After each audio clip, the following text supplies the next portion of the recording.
Hello दोस्तों, नमस्कार। आप लोगों का एग्री स्टडी 92 में बहुत बहुत स्वागत है। ये हमारी जो है फोर्थ क्लास रहने वाली है यूपी पेट 2025 से रिलेटेड। जो यूपी पेट 2025 से इम्पोर्टेंट टॉपिक रिलेटेड है उनसे संबंधित कक्षाएं हमारी आते रहेंगी, जो वेरी मोस्ट इम्पोर्टेंट क्वेश्चंस होंगे। इसमें आज हम जो है भारतीय संविधान के से रिलेटेड जो है हम 50 मोस्ट इम्पॉर्टेंट क्वेश्चन डिस्कस करने वाले हैं। इसमें हमारा पहला प्रश्न है, भारतीय संविधान को माना जाता है, भारतीय संविधान को क्या माना जाता है? संघीय, एकात्मक, संसदीय या रूप विधान में संघीय और भावना में एकात्मक। तो जो इंडियन कॉन्स्टिट्यूशन है वो रूप विधान में संघीय और भावना में एकात्मक है। ऑप्शन नंबर डी राइट है। इसका डिस्कशन देखते हैं। भारतीय संविधान को जो है विधान रूप में संघीय और भावना में एकात्मक माना गया है। इस प्रकार जो भारतीय संविधान है वो क्या है? अर्ध संघात्मक संविधान है। जो इंडियन कॉन्स्टिट्यूशन है वो क्या है? अर्ध संघात्मक संविधान माना गया है। अगला प्रश्न है, भारतीय संविधान अपने नागरिकों को किस प्रकार की समानता का वचन देता है? जो भारतीय संविधान है वो अपने नागरिकों को हैसियत और अवसर की समानता का वचन देता है। इसका डिस्कशन देखते हैं। जो प्रेम्बल ऑफ कॉन्स्टिट्यूशन है यानी प्रस्तावना, उसमें आप देखेंगे तो उसमें लिखा हुआ है कि भारतीय संविधान अपने नागरिकों को सामाजिक, आर्थिक और राजनीतिक न्याय, यानी कितने प्रकार के न्याय देता है? 3 प्रकार के, सामाजिक, आर्थिक और राजनीतिक न्याय। स्वतंत्रता कितने प्रकार की? विचार, अभिव्यक्ति, विश्वास, धर्म और उपासना की स्वतंत्रता और प्रतिष्ठा और अवसर की समानता प्रदान करता है। भारतीय संविधान अपने नागरिकों को सामाजिक, आर्थिक और राजनीतिक न्याय, विचार, अभिव्यक्ति, विश्वास, धर्म, उपासना की स्वतंत्रता, प्रतिष्ठा और अवसर की समानता प्रदान करता है। अगला प्रश्न है, ईस्ट इंडिया कंपनी ने किस वर्ष में कलकत्ता में सर्वोच्च न्यायालय की स्थापना की थी? जो ईस्ट इंडिया ने कब कलकत्ता में सर्वोच्च न्यायालय की स्थापना की? तो इसके लिए इसमें चारों ऑप्शन नहीं है। इसके लिए जो रेगुलेटिंग एक्ट आया था 26 मार्च 1774 को, 1773 के रेगुलेटिंग एक्ट के तहत कलकत्ता में सर्वोच्च न्यायालय की स्थापना के लिए 26 मार्च 1774 को दी लेटर्स ऑफ पेटेंट जारी किया गया था। अगला प्रश्न है, निम्नलिखित में से किसको संविधान की आत्मा के रूप में माना गया है? जो प्रस्तावना है प्रेम्बल ऑफ कॉन्स्टिट्यूशन, इसको संविधान की आत्मा माना गया है। प्रस्तावना को संविधान की आत्मा किसने कहा था? तो इसमें देखेंगे हम कि जो पंडित ठाकुर दास थे, ये भारतीय संविधान सभा के एक सदस्य थे। भारतीय संविधान सभा के एक सदस्य पंडित ठाकुर दास भार्गव ने कहा था कि जो प्रस्तावना है वो संविधान का एक अति मूल्यवान भाग है, या संविधान की आत्मा है, या संविधान की कुंजी है। यह एक ऐसा यंत्र है जिससे संविधान को मापा जाता है। ठाकुरदास भार्गव जी ने कहा कि प्रस्तावना जो है क्या है? संविधान की कुंजी है, या एक ऐसा यंत्र है जिससे संविधान को मापा जाता है, या संविधान की आत्मा है, या एक अति मूल्यवान भाग है। अगला प्रश्न देखेंगे, निम्नलिखित में से किसने पहले 1935 में संविधान सभा का सुझाव दिया था? निम्नलिखित में से किसने पहले 1935 में संविधान सभा का सुझाव दिया था? तो एम.एन. राय थे। वर्ष 1935 में संविधान सभा का सुझाव जो है सर्वप्रथम एम.एन. राय ने दिया था, और इस विचार को मूर्त रूप यानी साकार रूप जो है पंडित जवाहरलाल नेहरू ने दिया था। इसके बाद दिसंबर 1936 के कांग्रेस के फैजपुर अधिवेशन में संविधान सभा के अर्थ तथा महत्व की व्याख्या की गई थी। जो कांग्रेस का फैजपुर अधिवेशन हुआ था 1936 में, उसमें संविधान सभा के अर्थ और महत्व की व्याख्या की गई थी। अगला प्रश्न है, भारतीय संविधान में कुल कितनी महिला सदस्य थी? भारतीय संविधान सभा में कुल कितनी महिला सदस्य थी? तो ऑप्शन नंबर सी राइट है, 15। भारतीय संविधान सभा में कुल 15 महिला सदस्य थी। अगला प्रश्न है, संविधान सभा के पहले अध्यक्ष तो कौन थे? तो संविधान सभा के जो पहले अध्यक्ष थे वो डॉक्टर सच्चिदानंद सिन्हा जी थे। इसका डिस्क्रिप्शन देखते हैं। जो 9 दिसंबर 1946 को भारतीय संविधान सभा की प्रथम बैठक हुई। कब संविधान सभा की प्रथम बैठक हुई थी? तो 9 दिसंबर 1946 को भारतीय संविधान सभा की प्रथम बैठक हुई, जिसमें डॉक्टर सच्चिदानंद सिन्हा को जो अस्थायी अध्यक्ष बनाया गया था। उसके बाद 2 दिन के बाद 11 दिसंबर 1946 को डॉक्टर राजेंद्र प्रसाद को सर्वसम्मत से संविधान सभा का स्थायी अध्यक्ष चुना गया था। 9 दिसंबर 1946 को भारतीय संविधान सभा की जो प्रथम बैठक हुई थी, उसमें डॉक्टर जो सच्चिदानंद सिन्हा थे उनको अस्थायी अध्यक्ष चुना गया था, लेकिन 2 दिन के बाद 11 दिसंबर 1946 को डॉक्टर राजेंद्र प्रसाद को सर्वसम्मत से संविधान सभा का स्थायी अध्यक्ष चुना गया। अगला प्रश्न देखेंगे, भारत का जो संविधान है संविधान सभा द्वारा कब अपनाया गया था और 24 जनवरी 1950 को लागू हुआ। जो भारत का संविधान है वो 26 नवंबर 1949 को अपनाया गया और 26 जनवरी 1950 को लागू हुआ। ये वेरी इंपॉर्टेंट क्वेश्चन है। भारत का संविधान जो संविधान सभा ने कब अपनाया, तो 26 नवंबर 1949, और लागू कब हुआ, तो 26 जनवरी 1950 को लागू हुआ था। अगला प्रश्न है, संविधान सभा द्वारा भारतीय संविधान को कब पारित किया गया था। संविधान सभा द्वारा भारतीय संविधान को कब पारित किया गया, तो 26 नवंबर 1949, ऑप्शन नंबर डी राइट हो जाएगा, और 26 जनवरी 1950 को पूर्ण रूप से लागू हुआ। अगला प्रश्न है, इनमें से कौन सा कारक नहीं है जो भारतीय संविधान के निर्माण में योगदान देता है। इनमें से कौन सा कारक नहीं है जो भारतीय संविधान के निर्माण में योगदान देता है, तो औद्योगिक क्रांति से भारतीय संविधान के निर्माण में कोई लेना देना नहीं है। बाकी ब्रिटेन में संसदीय लोकतंत्र, रूस में समाजवादी क्रांति, अमेरिका में अधिकारों का विधेयक, ये सभी संविधान इंडियन कॉन्स्टिट्यूशन के निर्माण से रिलेटेड हैं। अगला प्रश्न है, इनमें से कौन सा भारतीय संविधान की एक महत्वपूर्ण विशेषता नहीं है। इसमें देख सकते हैं कि जो भारतीय संविधान का आर्टिकल 368 है में संविधान संशोधन की शक्ति एवं प्रक्रिया दी गई है। अगर आपसे प्रश्न आए भारतीय संविधान संशोधन की शक्ति और प्रक्रिया किसमें दी गई है, तो आर्टिकल 368। भारतीय संविधान के संशोधन की प्रक्रिया और शक्ति किस आर्टिकल में दी गई है, तो 368 में दी गई है। अगला प्रश्न है, भारतीय संविधान कितने शब्दों का संग्रह है। भारतीय संविधान कितने शब्दों का संग्रह है, तो 1,20,000। जो भारतीय संविधान है वो 1,20,000 शब्दों का संग्रह है। इसका डिस्क्रिप्शन देखते हैं।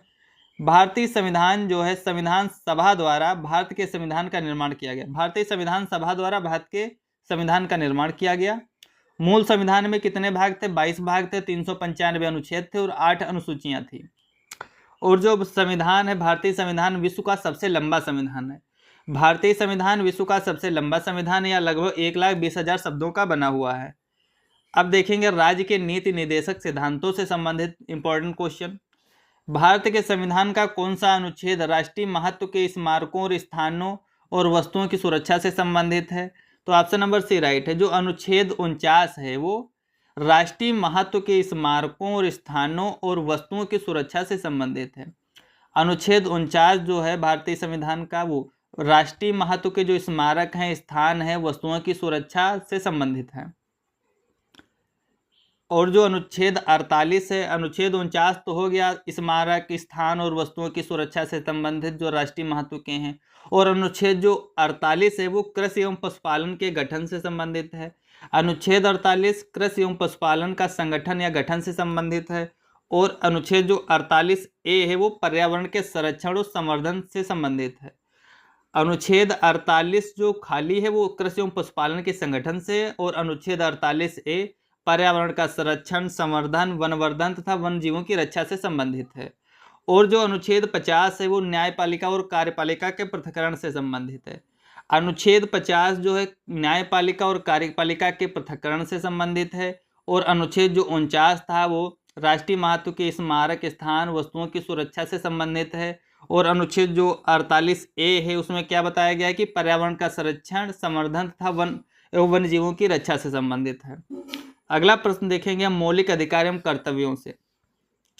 भारतीय संविधान का निम्नलिखित में से कौन सा अनुच्छेद जो विधिक समता यानी कानून के समान सामने समता से संबंधित है। कौन सा आर्टिकल है कानून के समक्ष समता से संबंधित है, तो अनुच्छेद 14, ऑप्शन नंबर ए राइट है इसमें। भारतीय संविधान का अनुच्छेद 14 जो है वो कानून के सामने समानता यानी विधिक समता से संबंधित है। इसका डिस्क्रिप्शन देखते हैं। अनुच्छेद 14 जो है विधि के समक्ष समता यानी समानता से संबंधित है। यह मौलिक अधिकार के अंतर्गत आता है। समता का जो अधिकार है वो मौलिक अधिकार के अंतर्गत आता है। संविधान के भाग 3 में अनुच्छेद 12 से 35 तक मौलिक अधिकार वर्णित है।